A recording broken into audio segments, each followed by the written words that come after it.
AP రాజకీయాల్లో వేడి ఇంకా తగ్గడం లేదు. నారా లోకేష్ ని డిప్యూటీ సీఎం చేయాలన్న డిమాండ్ టీడీపీ నేతల నుంచి వినిపించింది. అది పెను దుమారానికి దారితీసింది. చంద్రబాబు సమక్షంలోనే టీడీపీ నేతలు ఈ డిమాండ్ చేశారు. ఆయన ఖండించకపోవడంతో మిగతా నేతలు ఇదే స్లోగన్ అందుకున్నారు. ముందుగా మహాసేన రాజేష్ కూటమి ప్రభుత్వంలో లోకేష్ ప్రాధాన్యత పెరగాలన్న డిమాండ్ తెరపైకి తెచ్చారు. ఆయనకు డిప్యూటీ సీఎం పదవి ఇవ్వాలని డిమాండ్ చేశారు. అదే సమయంలో టీడీపీ అనుకూల మీడియాలో సైతం అదే డిమాండ్ పై రకరకాల కథనాలొచ్చాయి. ఆంధ్రజ్యోతి రాధాకృష్ణ అయితే తన ప్రత్యేక కాలంలో ఇదే మంచి తరుణం అంటూ రాసుకొచ్చారు. దీంతో ఇది చర్చకు దారితీసింది. ముఖ్యంగా రచ్చగా మారింది. టీడీపీ వ్యూహాత్మకంగా దీన్ని తెరపైకి తెచ్చిందని జనసేన అనుమానించింది. లోకేష్ ను డిప్యూటీ సీఎం గా చూడాలని టీడీపీ శ్రేణులకు ఉన్నట్టే పవన్ ని సీఎం గా చూడాలనేది జనసేన శ్రేణుల అభిప్రాయం అంటూ కౌంటర్ వచ్చింది. దీంతో తెలుగుదేశం పార్టీ సైలెంట్ అయింది. పార్టీ శ్రేణులు సైలెంట్ పాటించాలని ఆదేశాలు జారీ చేసింది. జనసేన సైతం అదే తరహా ప్రకటన చేసింది. అయితే అంత గప్చుప్ అనుకుంటున్న తరుణంలో కొత్త వార్త బయటకొచ్చింది. తెలుగుదేశం పార్టీలో లోకేష్ ప్రాధాన్యత పెరగాలనేదే పార్టీ శ్రేణుల డిమాండ్. ప్రస్తుతం కూటమిలో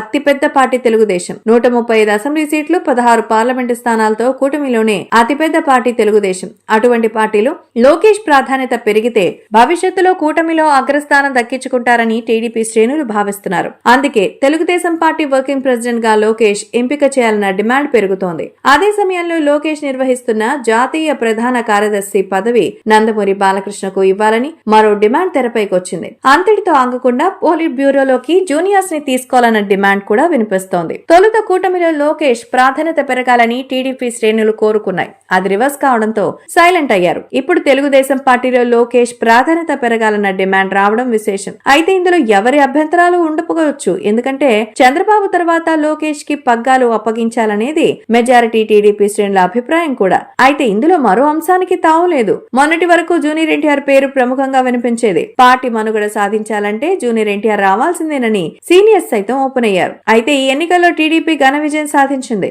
లోకేష్ పాత్ర పెరగడం, లోకేష్ కీలక పోర్ట్ఫోలియోలు నిర్వహిస్తుండటంతో ఆయన విషయంలో ఎలాంటి సంశయమూ లేదు. అయితే తాజాగా దీనిపై మాట్లాడారు టీడీపీ రాష్ట్ర మాజీ అధ్యక్షుడు, వ్యవసాయ శాఖ మంత్రి కింజరపు అచ్చెన్నాయుడు. చంద్రబాబు తర్వాత టీడీపీలో లోకేష్ బాబుదే స్థానమని, ఇందులో మరో అంశానికి తావులేదని తేల్చి చెప్పారు. ఈ విషయం చిన్నపిల్లాన్ని అడిగినా ఇట్టే చెప్పేస్తారని అన్నారు. నిద్రలో ఉన్న వారిని లేపడిగితే ఇదే చెప్తారని తేల్చి చెప్పారు. అయితే అచ్చెన్నాయుడు వరకు పర్వాలేదు, కానీ పార్టీలో సీనియర్స్ ఎవరైనా అభ్యంతరం వ్యక్తం చేస్తే మాత్రం రేపటి నుంచి మళ్లీ రచ్చ రంబోలా కావడం ఖాయం. అయితే చంద్రబాబుతో పాటు లోకేష్ ని ఎదిరించే పరిస్థితి అయితే తెలుగుదేశం పార్టీలో లేదు. అయితే చెప్పలేం ఏ పుట్టలో ఏ పాముందో.